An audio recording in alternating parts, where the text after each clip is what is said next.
బేసికల్ గా శివాజీ మహారాజు ఒకవేళ చరిత్రలో లేకున్నట్టయితే మీరు ఏం రాసిందయ్యా? శ్రీ ఛత్రపతి శివరాజ్ మహారాజ్ విగ్రహావిష్కరణ కార్యక్రమానికి స్వాగతం సుస్వాగతం అని పెట్టి నా బొమ్మ అటు పెట్టిరు, ముఖ్య అతిథి అని ఈటలన్న బొమ్మ ఇటు పెట్టిరు, లోకల్ పార్లమెంట్ సభ్యులని. శివాజీ మహారాజ్ లేకుంటే ఏమైతుండే? అది రాసేది ఛత్రపతి శివాజీ మహారాజ్ అటుకెళ్ళి మొదలై ఇటు అవుతుండే, నా బొమ్మ ఇటు అవుతుండే, ఈటలన్న బొమ్మ ఇటు అవుతుండే. అర్థమైనా? ఇవాళ మనమందరం అయోధ్యలో మందిరం కట్టుకున్నాము. రామ జన్మభూమి ఎక్కడి నుంచి అయితే విహెచ్పి మన అనుబంధ సంస్థలు దశాబ్దాలు శతాబ్దాలు కొట్లాటలు ప్రాణత్యాగాలు ఇవన్నీ చేసుకున్నాక మనము గత సంవత్సరం అయోధ్యలో రామలల్లా విగ్రహావిష్కరణ చేసుకున్నామంటే ఆనాడు ఆ శివాజీ మహారాజు ఇవాళ నరేంద్ర మోడీ నేటి శివాజీ మహారాజు. ఇవాళ ప్రపంచంలో మొత్తం హిందువులందరూ ఐక్యంగా మహాకుంభమేళాకు వచ్చి ఎందరు కోట్లు వచ్చిందో, 60 కోట్లు వచ్చిందా, 70 కోట్లు వచ్చిందా, కనీసం 70 కోట్ల మంది వచ్చిండ్రు హిందువులు వచ్చింది అక్కడికి. అమెరికా నుంచి, ఇంగ్లాండ్ నుంచి, ఆస్ట్రేలియా నుంచి దాదాపు ప్రతి ఇంటి నుంచి హిందూ సోదరుడు సోదరిమణి కుంభమేళాలో పోయి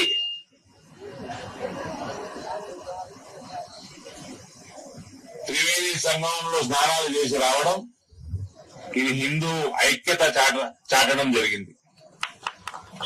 ఉత్తరప్రదేశ్ ముఖ్యమంత్రి గారు యోగి ఆదిత్యనాథ్ గారికి నేను మనస్ఫూర్తిగా అభినందనలు తెలియజేస్తూ పాదాభివందనాలు తెలియజేస్తాను.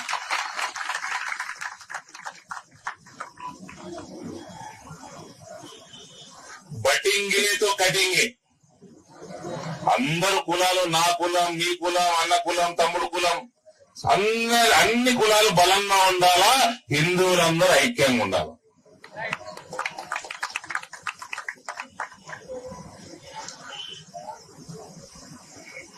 కాంగ్రెస్ వాళ్ళు, టీఆర్ఎస్ వాళ్ళు ఇటువంటి పార్టీలు అనేక సంవత్సరాలుగా దశాబ్దాలుగా ఈ దేశాన్ని వెళ్ళి కేవలం హిందువులకి నష్టం తప్ప నయా పైసలు లాభం చేయలేదు. ఓటు బ్యాంకు రాజకీయాల కోసం ఇవాళ వరకు యూనిఫామ్ సివిల్ కోడ్ రాలేదు. ఒక హిందూ గవర్నమెంట్ ఎంప్లాయీ చచ్చిపోతే ఆయన భార్య బతుకున్నంత వరకు అదేదో పెన్షన్ ఇస్తారు. కానీ తుర్కాయలు చచ్చిపోయాడు అనుకో, ఫస్ట్ పెద్ద భార్య చచ్చిపోయిన వారికి ఇస్తారు, తర్వాత రెండో భార్య చచ్చిపోయిన వారికి ఇస్తారు, తర్వాత మూడో భార్య చచ్చిపోయే వారికి ఇస్తారు, నాలుగో భార్య చచ్చిపోయే వారికి ఇస్తారు.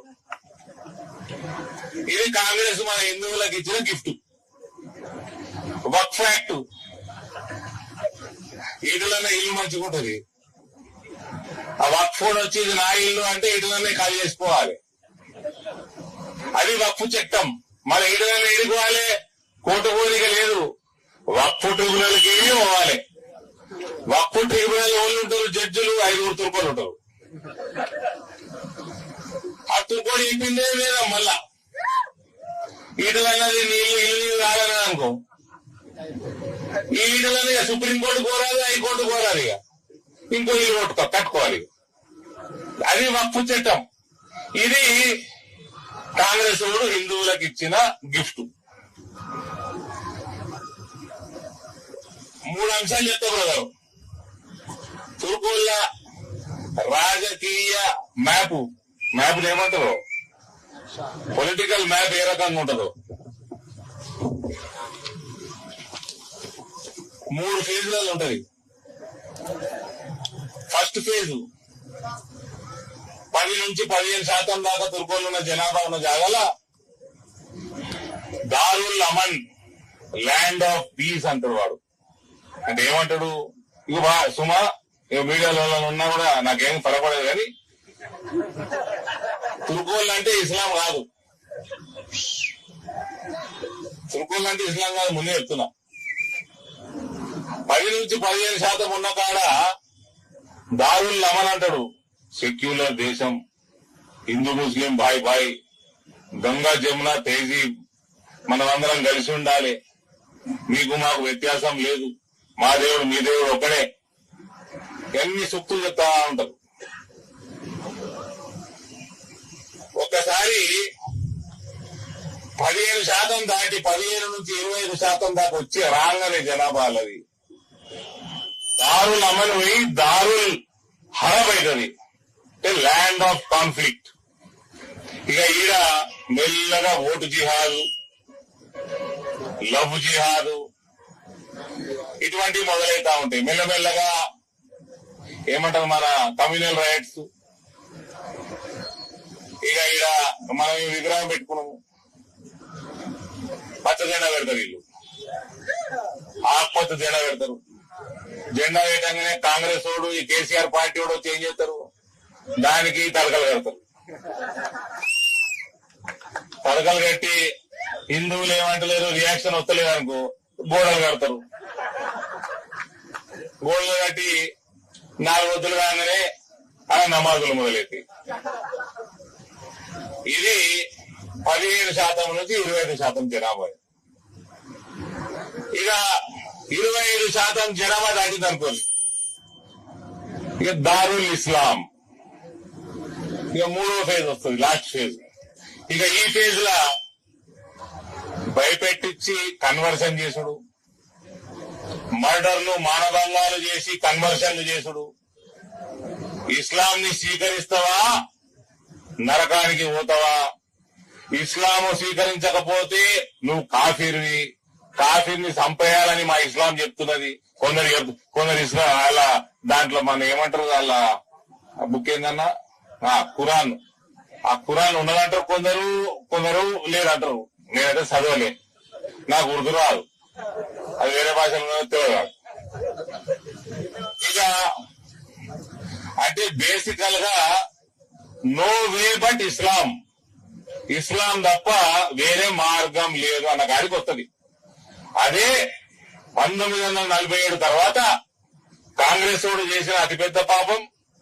ఆ పాపం చేసినందుకే కొట్టుకపిస్తున్నాడు అంతా, ఆ పాపం చేసినందుకే కొట్టుకపిస్తున్నాడు.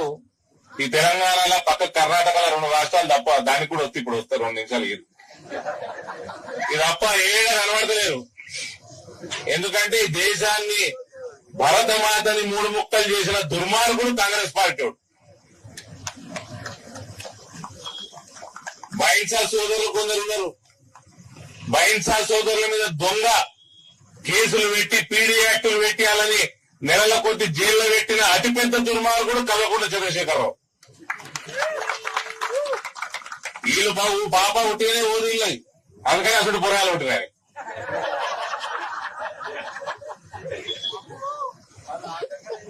ఒకరి నుంచి ఒకళ్ళు, ఒక లిక్కర్ అంటే ఇంకో డ్రగ్స్ అంటారు. అది అన్ని పాపాలు చేస్తే ఇసుంటి పోరగాలు పుడతారు. కాంగ్రెస్ వాళ్ళు కూడా ఎట్లా కూర్చొని చూస్తున్నారు కదా తప్పులు. పప్పు అంటే ఎవరు గారు, నేనలే నువ్వంటున్నావు. సో ఈ రకంగా ఇలా పాపాలు ఉంటేనే అదే బంగ్లాదేశ్ లా పాకిస్తాన్ లా అలా జనాభా పెరగంగానే ఏమైంది, హిందువులు 20% ఉన్నోళ్ళు ఇవాళ 1% కూడా లేరు. అందరూ ఆడిపోయి వచ్చేసారు భారతదేశానికి.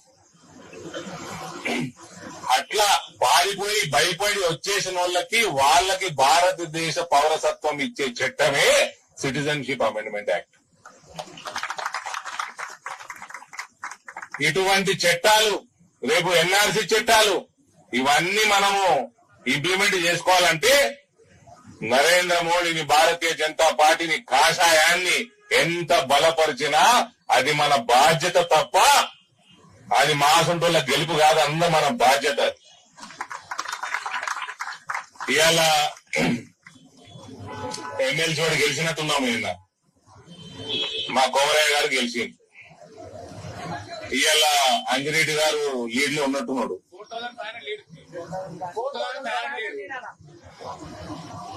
లీడ్ లో ఉన్నాడు. ఆయన కూడా మంచిగానే గెలుస్తుండొచ్చు. ఒకరోజు చిన్నగా పటాకులు కొట్టుకొని స్వీట్లు తిని తెల్లారు మర్చిపోయి ఈయన మనకి ఎన్నడూ ప్రభుత్వం రాలే. ఈయన తెలంగాణలో మనము గుజరాత్ లో ప్రభుత్వం వస్తే పండుగలు చేసుకుంటాం, ఉత్తరప్రదేశ్ వస్తే పండుగలు చేసుకుంటాం, మొన్న హర్యానా, ఢిల్లీ, మహారాష్ట్రలో గెలిస్తే పండుగ చేసుకుంటాం. కానీ ఈసారి పండగ తెలంగాణలో ప్రభుత్వం తెచ్చుకున్నాకనే చేసుకున్నాం.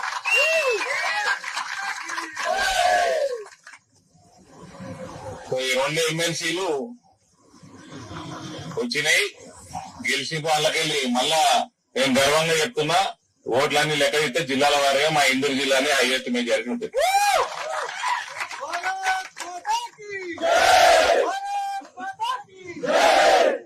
యాదిరెడ్డి గారు మాట్లాడుతూ గోమాతను రక్షించుకోవాలి, మన మందిరాలను రక్షించుకోవాలి, ఇటువంటి వ్యాఖ్యలు చేశారు. ఇవన్నీ మన బాధ్యత. ప్రాణత్యాగానికైనా సిద్ధంగా ఉండి ఇవన్నీ మనం చేసుకోవాలి. కానీ అంత దూరం పోవాల్సిన అవసరం లేదు. ఎలక్షన్లు గెలిచి ప్రభుత్వం ఏర్పాటు చేసి ఇవన్నీ ఇంప్లిమెంట్ చేసుకునే రోజులు ఇంప్లిమెంట్ చేసుకోవాలి. అన్ని రోగాలకి అది అంటారు కదా సంజీవిని అని, ఏమంటారు అది సర్వరోగ నివారిణి సంజీవిని అన్నట్టు, ఇటువంటి హిందూ వ్యతిరేక రోగాలన్నిటికీ నివారణ ఒకటే సంజీవిని ఏంటంటే ప్రభుత్వం తెచ్చుకొని అప్పుడు మనం తలవారు పట్టకుండా అవతలకి ఇట్లా తలవారు పట్టుకున్నట్టు కళ్ళకి కనబడుతుంది. ఎక్కడోడక్కడ దారులు అమ్మానికి వెళ్ళిపోతారు. అన్నదమ్ముల మనిగ్రం, గంగా జమున పేజీవు, ఇవన్నీ సూక్తులు మనకు వచ్చి చెప్తారు. వాళ్ళు అట్టనే ఉండాలి. మనము తలవారు పట్టుకున్నట్టే కనబడాలి. అంటే ప్రతి రాష్ట్రంలో నరేంద్ర మోడీ రావాలి, ప్రతి రాష్ట్రంలో భారతీయ జనతా పార్టీ రావాలి. తెలంగాణ కాడికెళ్ళి యావత్ దేశంలో అన్ని రాష్ట్రాలలో హిందూ రాష్ట్ర స్థాపన జరగాలి. కాబట్టి ఇవన్నీ కూడా ఇవాళ మనం మీ గ్రామంలో బ్రహ్మాండమైన శివాజీ మహారాజ్ విగ్రహావిష్కరణ జరిగింది. ఈనాడు ఈ నిమిషం నుంచి కంకణం కట్టుకొని తెలంగాణలో కూడా 119లో 100 సీట్లు గెలిచి ఇక్కడ బ్రహ్మాండమైన భారతీయ జనతా పార్టీ ప్రభుత్వం ఏర్పాటు చేసుకునే దాకా కంకణం తీసేది లేదు. అది పెద్ద పని కూడా కాదు. మా ఇంటికి 2 సార్లు ప్రభుత్వాలు ఏర్పాటు చేసినాం. కాబట్టి అది చాలా ఈజీ పని, సక్రమంగా పని చేసుకుంటే అయిపోతుంది.